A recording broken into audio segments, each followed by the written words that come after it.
तो आज है डे 24 ऑफ डेली व्लॉगिंग और आज का प्लान ये है कि हम जा रहे हैं आदगांव, जो कि है मेरा मैटरनल नेटिव यानी कि मेरा नानी घर।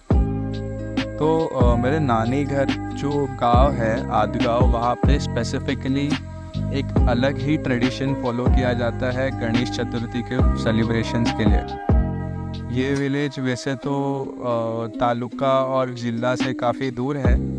That is why it is also beautiful and scenic at the same time. I mean यहाँ पे जो घर है वो बीच के काफ़ी पास है, या फिर ऐसे ही कह लो कि बीच के सामने ही घर है यहाँ पे।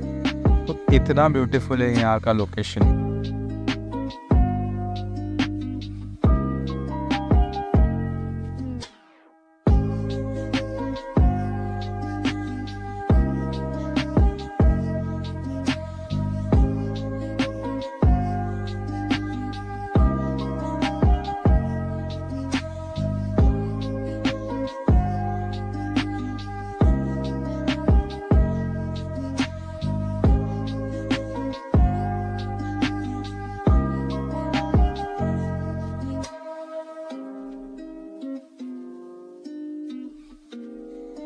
वी आर ऑलमोस्ट हियर और हम पहुंच भी गए गाँव। So this is the beach and this is the location that we reached. So थोड़ा बारिश ज़्यादा है, बारिश रुकने के बाद हम थोड़ा वीडियो शूट करेंगे यहाँ के लैंडस्केप का।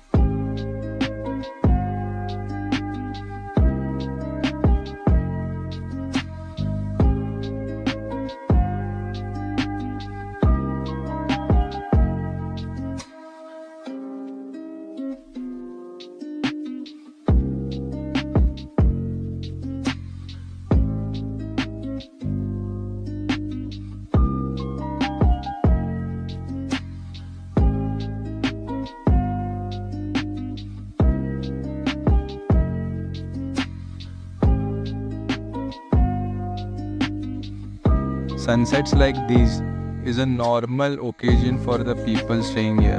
यहाँ के लोगों के लिए काफ़ी नॉर्मल बात है कि ऐसा सनसेट देखना, बहुत रोज़ ही दिखता है इनको। But for us as we stay in Mumbai in a hustle area, this is something beautiful and we need to cherish it whenever we. चालूच ठेवू ना, चालूच ठेवू ना।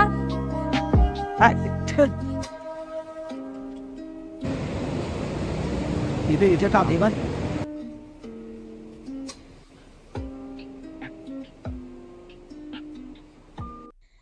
चलो सनसेट हो गया, नाउ इट्स टाइम फॉर आरती।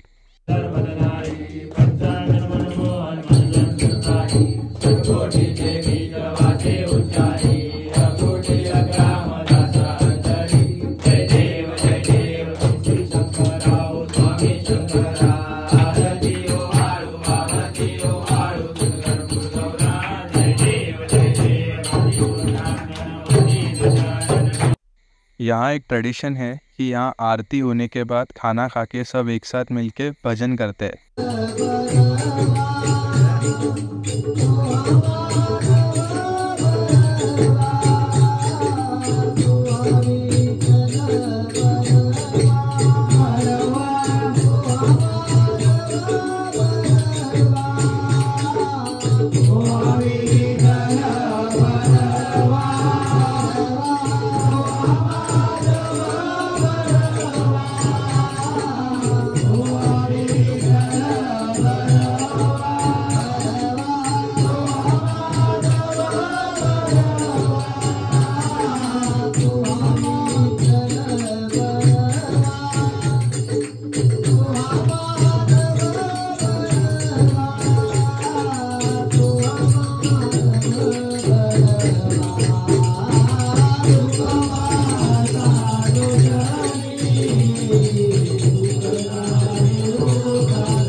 भजन होने के बाद बारी आती है गोप की। अब गोप क्या होता है वो मैं डिटेल में समझाऊंगा नहीं, आप खुद ही देख लो।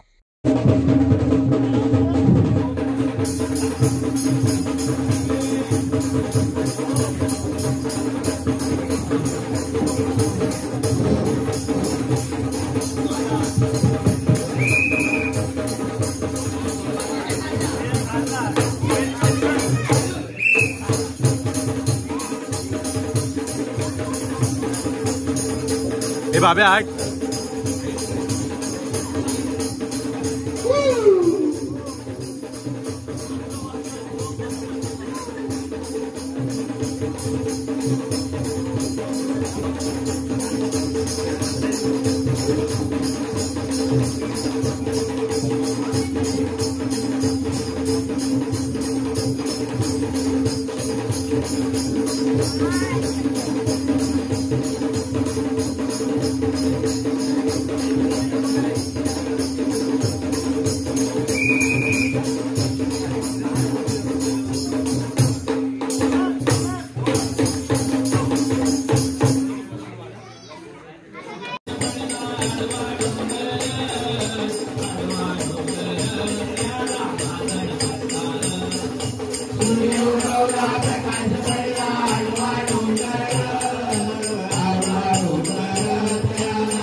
सर्व अशा